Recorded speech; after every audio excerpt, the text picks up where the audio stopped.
when I first moved in, I thought I was going to record either standing up or sitting on a chair because I wanted to showcase what's on top of me, which is a really nice mantle, and I love the stuff that I put in it. It's very bookish and nerdy and me, but my phone stand is so tiny and frail that it was just too much of an inconvenience to prop it on top of stuff. But I might start making the effort because I get cramps just sitting here. Anyways, cue intro.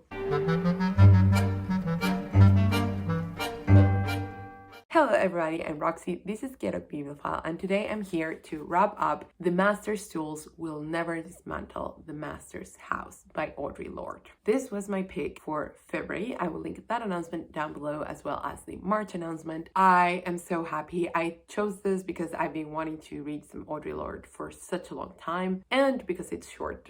But it packs such a punch. I want to say right away before we get into the review and the discussion, go buy this right now. It is tiny, but it's so good and so rich. Please check it out. I just think it's amazing. So for some context, Audre Lorde was a feminist, activist, and poet. And I think that makes such a big difference. She self-describes as a Black lesbian mother warrior poet. It is great to see the intersection of all of those identities here in such brilliant ways. She's so insightful. I am not sure if all of these essays were papers or talks she did at conferences. Especially, I don't know if the first one was, but this oral quality of poetry definitely shines through. So the essays in here are Poetry is Not a Luxury, Uses of the Erotic, The Master's Tools Will Never Dismantle the Master's House, Uses of Anger, Women Responding to Racism, and Learning from the 1960s. And I will discuss all of these essays in a bit more detail, not like tons. We'll see how it goes in the discussion section. But just in general, I just want to promote this as a great entry point into true intersectional feminism, its historical roots, and sort of how Audre Lorde really became involved in feminist circles, but she was really good at confronting them for their whiteness and their class segregation. The first one, Poetry is Not a Luxury, is just the best argued case for why art matters and how we can still make art even though it is pitched as a luxury. So we know about this. The narrative of, oh, you can only be creative or you can only like make stuff if you have monetary funds to fall back on. And that is often the case. But in here, Audre Lorde tells us why we should fight to change that and persist and why art is important. And she does focus on poetry, but I, again, think this can be extended to encompass all art. And it's just so good. These are perfectly balanced between academic, philosophical thought and general public. They are approachable but full of great ideas and written in a style that, again, they are speeches, right? They do sort of compel you to act. One thing that I will observe is not a bad thing, but it is a bit mystic. It is a bit, I don't want to say esoteric because that is not the vibe, but she does speak in very spiritualist terms, which she sees as an opposition to sort of the Western capitalist materialism. So there is a lot about like inner energy and especially womanly energy. And I think that's great, but that might clash with some ideas, which I think is sort of the point. You can argue whether that is more of a rhetorical device or something that you really take to heart. It really depends on who you are as a person, I would guess. It's not a bad thing, as I said, but it is a component of these essays, and I would presume Lorde's poetry. Just a tiny note. I don't have anything else to say other than go read this, and I'll definitely read more Audre Lorde. Now let's get on to the essays. Well, you can't really spoil this, right? But I will quote, and so if that bothers you, then maybe skip to the end and go read this. So from Poetry is Not a Luxury, the rhythm, I noticed right away, it opens with the quality of light by which we scrutinize our lives has direct bearing upon the product which we live and upon the changes which we hope to bring about through those lives. And you can immediately picture this being read, and I think that's amazing. And when she says, it is through poetry that we give name to those ideas which are, until the poem, nameless and formless, about to be birthed, but already felt. In my undergrad poetry survey course, we talked about why is poetry and like many definitions of poetry, and there are many that are so famous. This one is just so beautiful, so true as well. If you think back to yourself being 13 and writing shitty poetry, but it was still an expression of yourself. I'm not saying go and publish whatever, but it is nice, is what I'm saying, to allow yourself expressions through poetry and to value poetry in its own right because of that expression. That own expression is valuable, not in a commercial sense, but in a self-enriching way. And then in the next page, when she contrasts the European mode as a problem to be solved with our ancient non-European consciousness of living as a situation to be experienced and interacted with, we learn more and more to cherish our feelings. This reivindication of feeling and how feeling has been systematically stifled and how that affects the most vulnerable people, because we go back to, if art is a luxury, then the only people who get to express themselves and have feelings are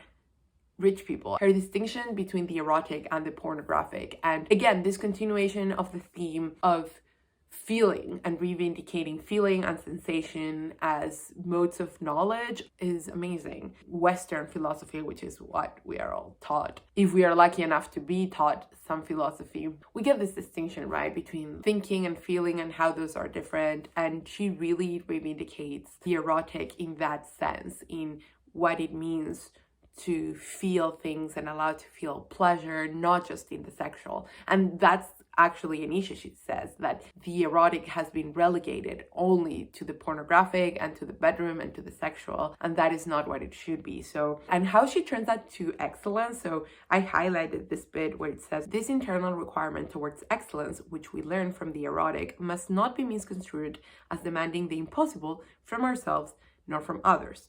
For the erotic is not a question only of what we do. It is a question of how acutely and fully we can feel in the doing. I mean, in a way, it is dismaying that people have said this decades ago and we're still sort of going in circles, but it feels like, correct me if I'm wrong, we are like finally starting to see the light at the end of that tunnel. Maybe like the tunnel is a bad analogy and maybe it's more of a storm that is being weathered, but I think we're finally getting more resources emotionally and communally to deal with these sort of things. Social media might make you think that that is not the case, but it is important to remember that social media is not real life. In any case, I think the uses of the erotic is brilliant. Then there's the master's tools will never dismantle the master's house, which is a very, very famous essay. This is a conference panel, and in here she talks about how she's attending the only panel at the 30 years commemoration of Simone de Beauvoir. It is the only panel that includes the input of Black and lesbian feminists. At first, it might seem like it's cool that there is one panel dedicated to them. But then she goes on to say, to read this program is to assume that lesbian and Black women have nothing to say about existentialism, the erotic, women's culture and silence, developing feminist theory, or heterosexuality and power. So that is the root of so much representation troubles, because yes, it is important to have spaces to talk about these issues, but it's also important to just allow people to exist outside those issues. Maybe a Black woman doesn't want to talk about being Black all the time, and she wants to talk about heterosexuality and power and developing feminist theories. It happens with all sorts of marginalized groups, and so it's so important to provide those spaces. And she goes on to even say, and what does it mean in personal and political terms when even the two Black women, who did present here, were literally found at the last hour. There you go. And she said that in the same conference. Love it. She talks about how it is not the responsibility of Black women to educate white women and in general, like no one other than themselves, how these networks can be strengthened. Again, as topical as ever, sadly. Similarly, the uses of anger, women responding to racism. She's so good at taking these concepts and elucidating them in a way that is just not forced, not cheapened, just sincere and powerful. And oh my god, I just love her so much. I need to read more by her, definitely. And anyways, she here talks about guilt and anger when she says that anger is natural. And I think a lot of discussions lately have been about how these tropes of like the angry Black woman or like the angry non-white woman are depicted in media, and the same thing with like the angry feminist. But why shouldn't we be angry? And likewise with Black women, like why shouldn't they be angry? It goes back to this central idea of not trusting our feelings.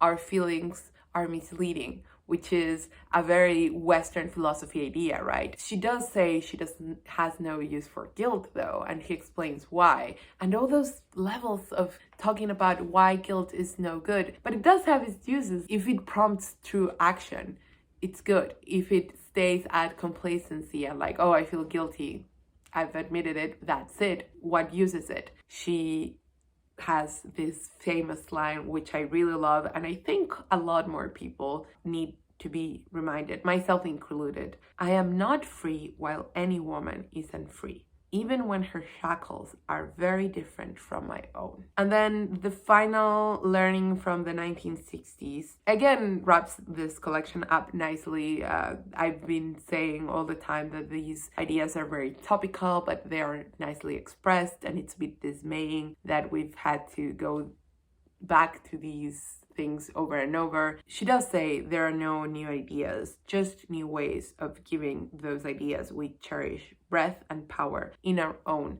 living. And I think this is so helpful, not only as an activist starting point, of course, that is the main point and the main issue, but it's also as a personal thing. I think it's very good to bear in mind that like revolution is not a one-time thing. That's what she says. And it's something that we need to learn, because when we have these very strong moments of social community and like social power and people mobilizing towards a cause and affecting some change, what you're really doing is laying the foundations of change. Change takes time, it's a process, and you may stray away. So you need to keep working on it and building upon it and reworking it. And it's like a river that like threatens to sort of fall out of its course all the time. So you have to be there and work on it. So in the case of the essay, again, the main lesson is learning from the 1960s means understanding that it was not over then, it is not over now. How we can live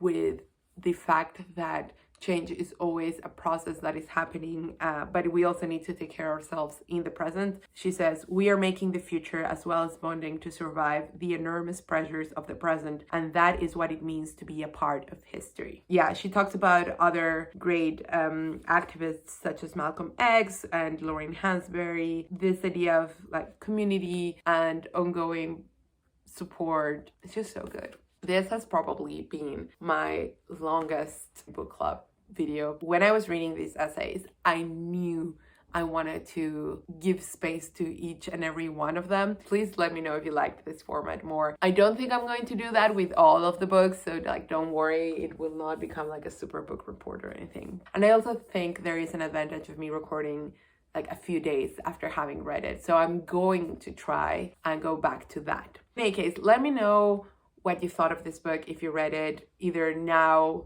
for the book club, thank you very much for taking part, or you know, at some other point in your life, or tell me if you want to read it now. I think you should. I think everyone should. It's so good. Again, the ideas, the writing, it is a tiny book. It won't take that much of your time and it will make such an impact. So please, please, please read it. As always, my social media is down below. Check out my other videos and share, especially if like someone needs a good book club in their lives, but also they don't want to commit I think this is such a great alternative. So if I do say so myself, of course, links to everything I mentioned and all of that. And that's all. See you next time.